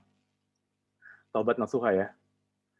Saya nggak mau mengatakan apakah di hotel itu haram atau halal, tapi saya mau mengatakan kalau kita memiliki penghasilan yang sebelumnya itu haram, cara pertama adalah taubat. Yang berikutnya adalah ikhtiar plus berdoa. Apalagi kalau doanya itu di sepertiga malam dan di waktu sujud. Itu jelas ya hadisnya kita akui semua. Terus sepertiga malam Allah turun, ataupun sepertiga malam doa-doa kita insya Allah lebih dijabah oleh Allah. Dan yang berikutnya ketika kita sujud, minta apapun ke Allah, insya Allah lebih dikabulkan oleh Allah. Yang ketiga, ikhtiar apapun juga gitu. Saya nggak bisa menyampaikan apapun juga. Cuma cara membersihkan hartanya tadi cukup bertobat. Dari para guru-guru saya, asatis saya mengatakan cara bertobat dari riba atau bertobat dari hal-hal yang haram adalah dengan taubat nasuha. Taubat dan resign dan tidak lagi kembali ke hal-hal tersebut. Jujur saya dulu di konvensional saya nyaman gitu. Gaji 2 digit, terus insentif dan sebagainya saya dapat dan sebagainya. Tapi itu dosa, itu riba dan haram dan gharar, itu lengkap semuanya ke saya. Saya taubat, saya resign. Jadi contohnya ya, saya nggak mau bilang saya itu orang yang berhijrah, enggak. Tapi saya berusaha untuk hijrah dan sampai sekarang pun saya masih hijrah, masih berusaha untuk hijrah. Karena saya belum mengatakan saya itu benar. Tapi saran saya pertama adalah taubat nasuha. Yang kedua, minta kepada Allah tanpa henti setiap sholat. Yang ketiga adalah ikhtiar. Ikhtiar dengan cara apa? Kirim CV, perbaiki kemampuan, public speaking. Yang utama untuk laki-laki bagi saya adalah, atau yang buat perempuan juga sebenarnya, untuk Gen Z seperti kalian, adalah lakukan improvisasi terhadap personal branding. Kalian menjadi apa di masa yang akan datang, kalian menjadi apa tahun depan, kalian menjadi apa 2 tahun lagi, siapkan personal branding kalian. Dengan cara apa? Mulai bentuk, misalkan saya nggak bisa presentasi, Pak, belajar presentasi. Saya nggak bisa desain, Pak, belajar desain. Sekarang udah banyak kok media-media gratis ya, yang bisa menyalurkan kemampuan, yang bisa memberikan kemampuan kalian dalam hal meningkatkan hal-hal yang belum kalian miliki atau belum kalian punya. Terus mulai nulis. Saran saya mulai nulis. Even tulisan kita itu jelek, even tulisan kita itu masih belajar. Contoh misalkan paling gampang, mulai nulis di LinkedIn. Karena LinkedIn adalah sosial media untuk profesionalisme. Mulai nulis apapun itu. Misalkan kalian ngerti tentang perhotelan. Tadi si Hafiz. Mulai tulis tentang perhotelan. Misalkan contoh ilmu-ilmu perhotelan apa aja. Tujuannya apa? Menjual diri. Tujuannya apa? Untuk personal branding. Akhirnya orang tahu, wih Hafiz ini ahlinya hotelier nih. Gitu. Oke, next-nya akan saya coba rekrut. Nah, kan kita juga belajar nih akhirnya. Wah, nyata yang rekrut saya masih hotel. Oke, saya perbaiki lagi. Gitu. Intinya, belajar, sharing, repeat, gitu ya. Belajar, sharing apa yang kalian pelajari. Kalau nggak sesuai, setelah dievaluasi, repeat, ulangi lagi, belajar lagi, kayak gitu-gitu. Saran saya seperti itu si Hafiz, untuk menghapus harta haramnya atau menghapus penghasilan yang dulu kita rasa itu haram, bertobat, sama berdoa sama Allah. Ya, kurang lebih seperti itu. Halo, Pak. Masih ada pertanyaan nggak? Boleh nggak nanya lagi? Siapa nih? Boleh silakan. Jadi. Nggak tahu, tanya situs Erni deh, tanya Erni. Waktu Zoom-nya sih 8 menit lagi, mungkin sedikit lagi aja ya. Mungkin iya. ini. Berkaitan dengan ini Pak, saya kan biasanya di kampung itu kan ya, kami itu orang butuh uang, berarti harus minjem duit gitu ya, tapi dengan jaminan. Biasanya kalau di kampung ini, biasanya orang minjem uang tuh dengan jaminan sawah gitu, misalnya dengan minjem uang tuh di nominal 100 juta atau 200 juta, tapi dengan jaminan sawah gitu. Jadi sawahnya itu digarap dengan yang punya uang, yang minjem itu kita kasih uang gitu. Apakah transaksi pinjam uang seperti itu termasuk riba atau enggak, Pak? Terima kasih. Ya, terima kasih Yusuf atas pertanyaannya. Nah, jadi sebelum kita masuk ke hal itu ya, namanya jaminan itu dikenal dalam akad syariah dikenal sebagai rohen ya, atau jaminan dalam bahasa inilah ya, bahasa muamalah maliyahnya. Muamalah maliyah berarti muamalah harta gitu ya. Itu dikenal sebagai rohan atau jaminan. Nah, jaminan ini sebenarnya secara hukum dalam fikih muamalah itu boleh digabungkan dengan akad-akad apapun juga gitu. Karena itu bentuknya jaminan, bukan mengikat. Karena dalam muamalah maliyah yang wajib dan nggak bisa digabungi akad-akadnya adalah akad yang berhubungan dengan bai, jual beli, akad utang piutang nggak boleh gabung dengan akad jual beli, dan akad sewa menyewa nggak boleh gabungkan dengan jual beli. Jadi yang utama itu akad jual beli, utang piutang, dan sewa menyewa nggak boleh gabungkan antara ketiga-tiganya. Akan tetapi ketika kita ada akad berikutnya, akad penunjang atau akad pelengkap, yaitu tadi ada rohon, ada wakalah sebagai wakil, ada kafalah yang sebagai apa sih saya lupa, nanti boleh teman-teman cari sendiri ya. Dan akad-akad lainnya sebagai pelengkap itu boleh digabungkan dengan akad tadi. Nah, akan tetapi itu nggak riba, tapi akan menjadi riba kalau semisal ketika kita mengembalikan hutang kita dengan angka yang bertambah, kayak gitu. Baik itu dalam bentuk angkanya bertambah dalam bentuk nominal rupiah, ataupun angkanya bertambah dalam bentuk kegiatan fisik. Misalkan contoh, tadi kan kata Yusuf, misalkan Bapak X dan Y, Bapak X itu punya utang 100 juta ke Y, baru si Y ini minta jaminannya, oke itu boleh, karena itu sebagai pelengkap atau penambah. Baru berikutnya, pada saat pengembalian, Bapak X, kalau dia mengembalikan full 100 juta rupiahnya, dan jaminannya kembali, itu nggak riba. Tapi kalau semisal 100 juta itu ditambahkan lagi, kalau telat, Bapak ini ya Pak ya, nambah 10 juta, itu riba yang pertama, atau yang bentuk keduanya, dia mengembalikan 100 juta rupiah, plus dia bantu kerjaan bapaknya, gitu. Atau dia beri hadiah deh, baik itu bentuk hadiah kecil atau besar. Misalkan contoh, Pak, ini hadiah ada dari saya buah-buahan, itu riba juga, karena ada tambahan manfaat dari utang piutang, itu riba. Tapi kalau jaminan tadi, dan dikembalikan, lalu 100 jutanya kembali ke Bapak Y sebagai pemberi utang, itu nggak riba sama sekali, insya Allah. Kurang lebih seperti itu, Yusuf. Iya. Ya, berarti kalau untuk asetnya, misalnya aset yang jadi jaminan itu, kan ada hasilnya, Pak. Misalkan sawah tiap bulan, tiap perpanen itu ada hasilnya ya. Kalau itu kan kita yang punya uang yang ngelola gitu. Apakah hasil dari itu riba atau tidak gitu, Pak? Nah, karena bentuknya cuma sebagai jaminan, hasil dari kelolaan tadi itu nggak wajib dan nggak boleh dengan sangat diambil oleh si pemberi utang. Karena itu sama aja kita memberikan manfaat tambahan atas utang piutangnya. Gitu. Jadi hasilnya tetap milik si yang memiliki utang atau yang memiliki sawah itu hasilnya. Kayak gitu. Iya. Baik, terima kasih pada Abang Yusuf. Nanti mungkin kalau misalkan bertanya, mungkin boleh PC Bapaknya ya, Pak?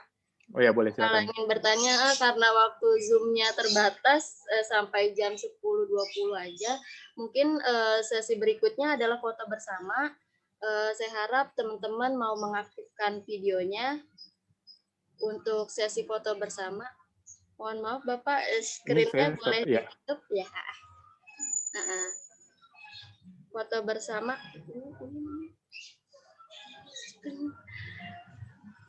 Ya, dimohon belum ya? Ya, satu.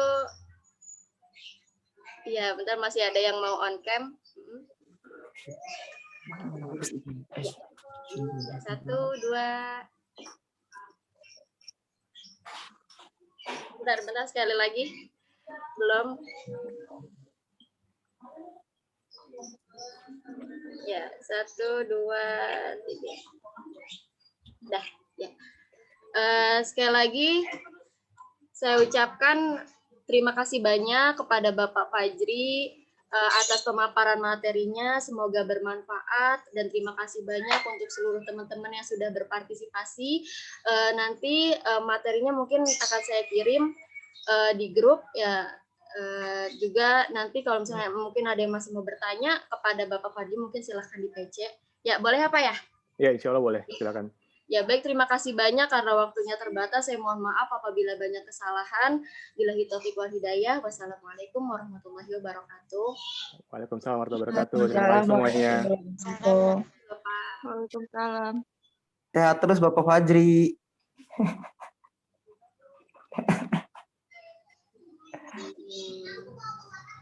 Udah ya.